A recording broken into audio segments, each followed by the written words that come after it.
26 में विश्व युद्ध होगा, 29 में 5% बचेंगे। न मंदिर होगा, न मस्जिद होगी, न ताल होंगे, न तलैया होंगी, न महल होगा, न दुमेला होगा। यहाँ पे ये सब समाप्त हो जाएगा 29 तक, कुछ नहीं बचेगा। न धर्म होगा, न पाप होगा। वहां पे सिर्फ एक ही चीज होगी, सत्य।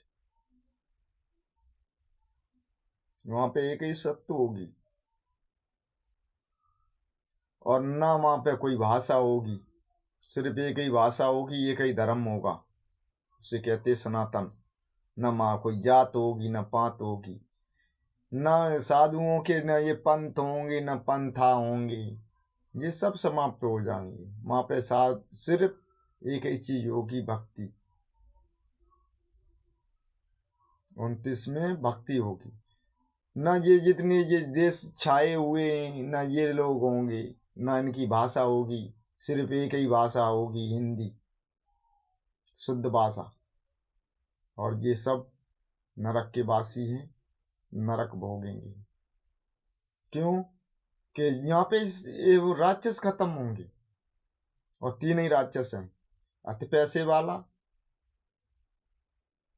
मीट मदिरा यूज करने वाला, तीसरा है जो किताबों को पढ़ के जो बीती हुई का बखान करने वाला। ये राक्षस है, ये अपनी आंखें मानता नहीं है किसी की। मेन चीज है ध्यान योग, दूसरा कोई योग ही नहीं है।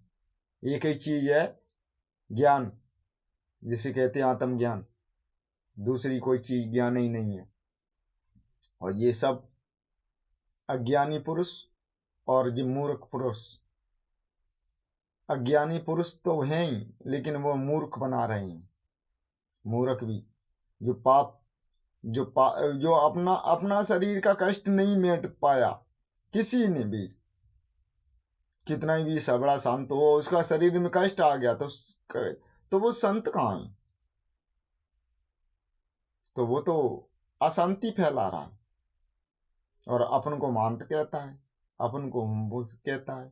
ये सब नरक के वासी। जब अपना ही दोष नहीं रोक डांट पाया, अपना ही को रोग नहीं खत्म कर पाया, तो दूसरे को रोग कहाँ से ये खत्म कर देंगे? इनमें कहाँ ताकत है दूसरे का रोग खत्म कर दें? ये तो गुमराह करे हुए हैं। और गुमराह में जनता गुमराह है। क्यों? कि वे सब राक्षस हैं, इसलिए गुमराह हैं। क्योंकि अपने शरीर से कुछ पैदा करना ही नहीं चाहती।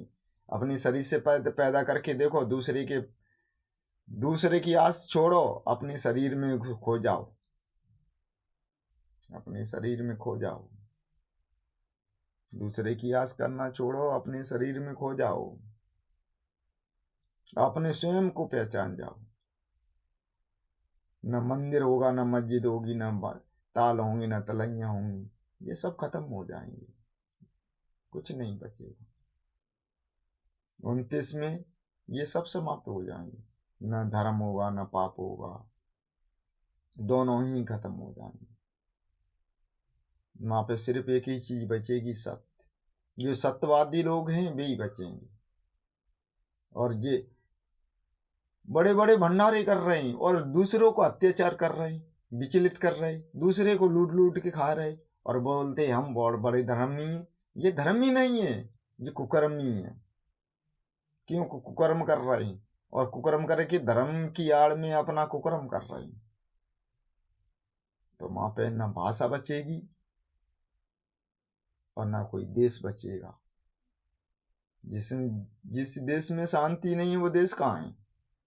जिस देश में राजा ने अपनी प्रजा को ही नहीं संभाल पाया, तो राजा कहाँ है?